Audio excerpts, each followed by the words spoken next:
Look, every day someone walks into my shop with a coin. Maybe it's a silver dollar their grandpa gave them, or a strange-looking piece they dug up in their backyard. And 9 times out of 10, they've made a big mistake. They've cleaned it. I get it, I really do. You find something old and dirty, and your first instinct is to make it look new again. You want to see the details, the date, the face of some long-dead king. You think a shiny coin is a valuable coin. It's a natural human impulse. We associate clean with good and dirty with bad. But in the world of collectibles, especially with coins, that thinking can cost you a fortune. The whole topic of coin cleaning is a battlefield. On one side, you have people who just want their stuff to look nice.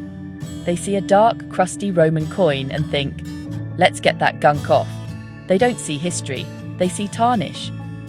On the other side, you have the experts, the historians, and guys like me. We know that the gunk is often part of the coin's story. It's evidence of its journey through time. Cleaning a coin is like taking a historical document and erasing the original ink to write over it in brand new pen. You destroy its authenticity, you destroy its soul, and you almost always destroy its value. So why is there such a strong urge to polish away history? It comes down to a simple misunderstanding of what makes a coin valuable.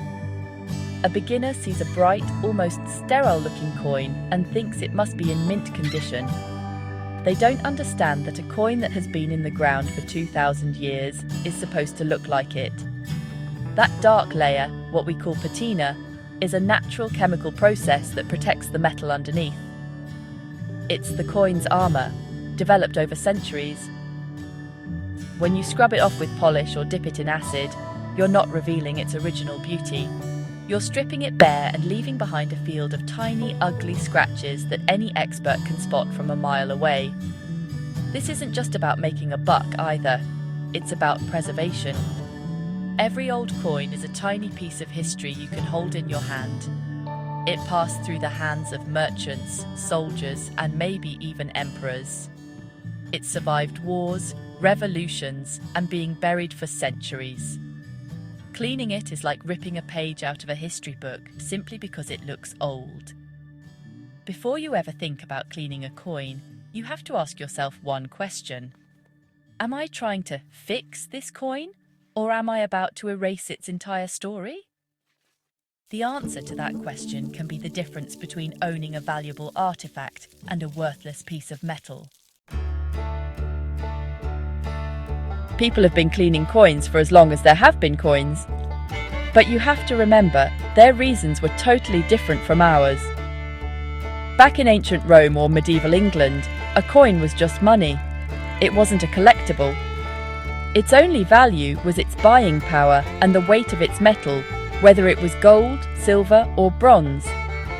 If a coin was so caked with dirt that you couldn't tell if it was real or what it was worth, you had to clean it. It was a practical necessity. Nobody was worried about preserving a mint-state finish on a denarius they were about to use to buy bread. They just needed it to be accepted by the merchant. The methods they used were, to put it mildly, pretty harsh. We have historical accounts and archaeological evidence showing they used whatever they had on hand. This could mean scrubbing coins with sand or rough cloths, which is basically like using sandpaper on them. They might have used acidic liquids like vinegar or even urine, which contains ammonia, to eat away at the corrosion and dirt. Think about it. These were aggressive, functional cleanings. The goal was simply to make the coin identifiable and spendable. They weren't thinking about microscopic scratches or preserving the original mint luster for some collector 2,000 years in the future. As we move into the medieval and Renaissance periods, not much changed. Coins were still primarily for commerce. Hoards of coins that were buried for safekeeping and later dug up were often found stuck together in a corroded mass. To separate them and put them back into circulation, people would resort to extreme measures. Sometimes they would even heat the clumps of coins to break them apart, a process that would completely ruin any numismatic value by today's standards. Again, the focus was on utility. A silver penny from the 1300s needed to be recognizable as a silver penny. and that was the end of the story.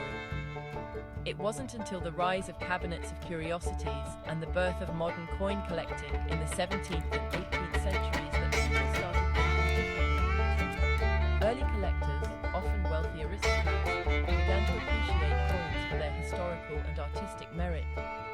However, even these early numismatists had a tendency to overclean. They wanted their collections to look impressive, and that often meant polished and shiny. They used powders, pastes, and brushes, still causing irreparable damage. They were the first to value the coins as objects, but they hadn't yet learned the crucial lesson. The coin's natural state tells the most important story. To understand why cleaning is so bad, you need to understand what that dirt on an old coin actually is. It's rarely just mud. Over decades or centuries, the metal of the coin reacts with its environment. If it's a copper or bronze coin, it reacts with oxygen, sulfur, and moisture in the air or soil. This creates a thin, stable layer of chemical compounds on the surface. We call this layer patina. On silver coins, a similar process involving sulfur creates what we call tarnish or toning. This patina isn't dirt, it's a natural protective coating that is chemically bonded to the coin's surface. It's the coin's skin. This natural patina is incredibly valuable to collectors and historians. First, it acts as a shield, protecting the metal underneath from further corrosion. Once a stable patina has formed, the coin is often safe from more damage. Second, the colour and texture of the patina can tell an expert a lot about the coin's history. A coin buried in sandy, dry soil will develop a different patina than one lost in a swamp or hidden in an old oak chest. Some toning on silver coins can be beautiful, creating rainbow-like patterns that are highly sought after and can add tremendous value. When you remove the patina, you're not just cleaning the coin, you're removing a key part of its identity. The big shift in thinking came in the 19th and 20th centuries as science got involved. Using microscopes, chemists and metallurgists could finally see what was really happening. They saw that scrubbing a coin, even with a soft brush, creates a web of microscopic scratches called hairlines. They learned that dipping a coin in acid or silver polish doesn't just remove the tarnish, it actually eats away at the coin's surface metal, leaving it dull, lifeless and porous. This is what we call an improperly cleaned coin, and in the grading world, it's a death sentence for its value. Scientific study proved what experienced collectors already suspected. Any abrasive or chemical cleaning method causes permanent, irreversible damage.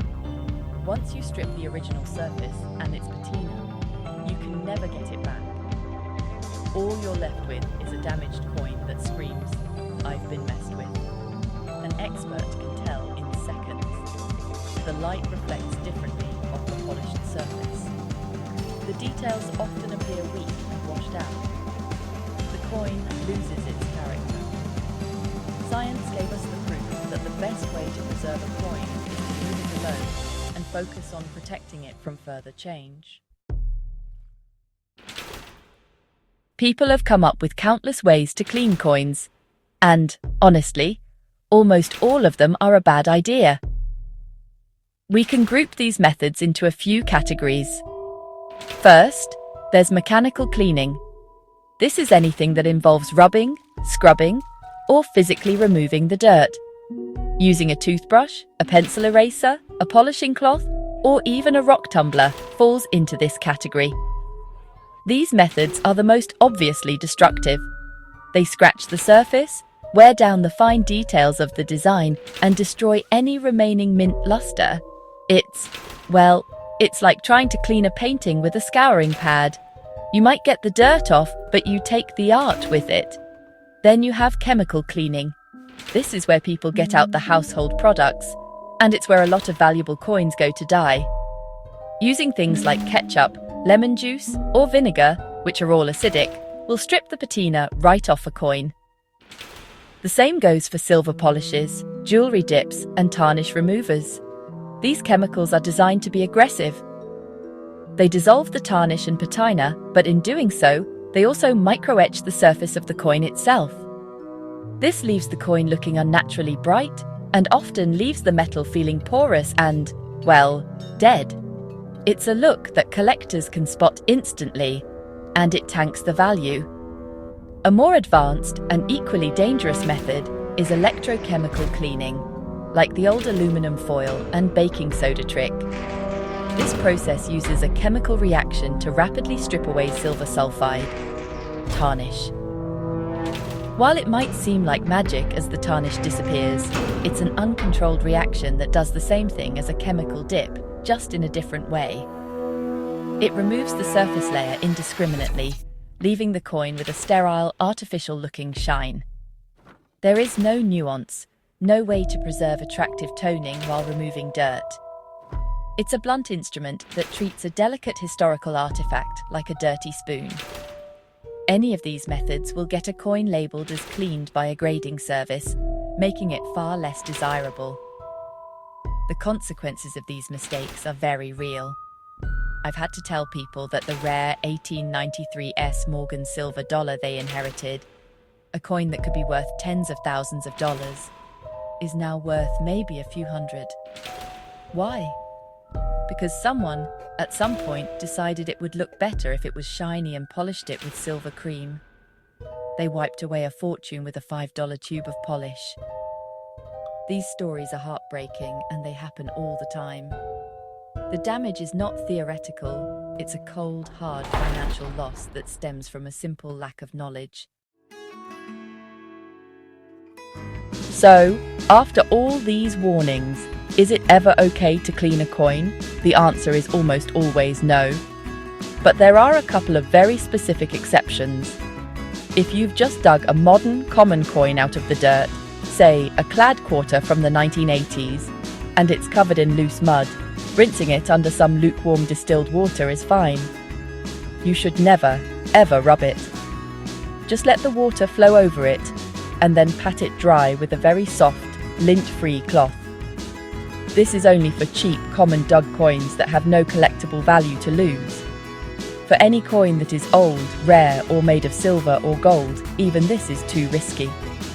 The modern rule for collectors and museums is simple: preservation, not restoration. The goal is to maintain the coin in its current state and protect it from any further harm. This means proper storage is your best friend. Coins should be kept in holders made of inert materials, like mylar flips or acrylic slabs. These protect the coin from fingerprints, bumps, and harmful chemicals in the environment. Store these holders in a cool, dry place with a stable temperature. Never store them in old paper envelopes or PVC plastic flips, as the chemicals in these materials can actively damage your coins over time. What if you find a truly valuable coin that is so encrusted you can't identify it? This is the one and only time you should consider getting help. But that help does not come from you or your kitchen cabinet. It comes from a professional conservation service. These are experts, often with chemistry or museum studies backgrounds, who work in labs. They use specialized tools, chemicals, and techniques under microscopic magnification to stabilize a coin and remove surface contaminants without harming the patina or the coin itself. This is a delicate, expensive process reserved for significant archaeological finds or extremely rare coins. It's brain surgery, not a backyard cleanup. Ultimately, the most important lesson is to respect the coin's journey. That dark toning on a silver dollar or the green patina on a Roman bronze isn't a flaw, it's the coin's autobiography, written over centuries. Your job as a custodian of that piece of history is not to edit it, but to preserve it for the next generation. The golden rule is simple. When in doubt, do nothing. Don't let a moment of wanting something shiny cost you or someone else a fortune and a piece of the past. Protect your coins, store them properly, and if you have a serious issue, talk to an expert. Your wallet and history will thank you.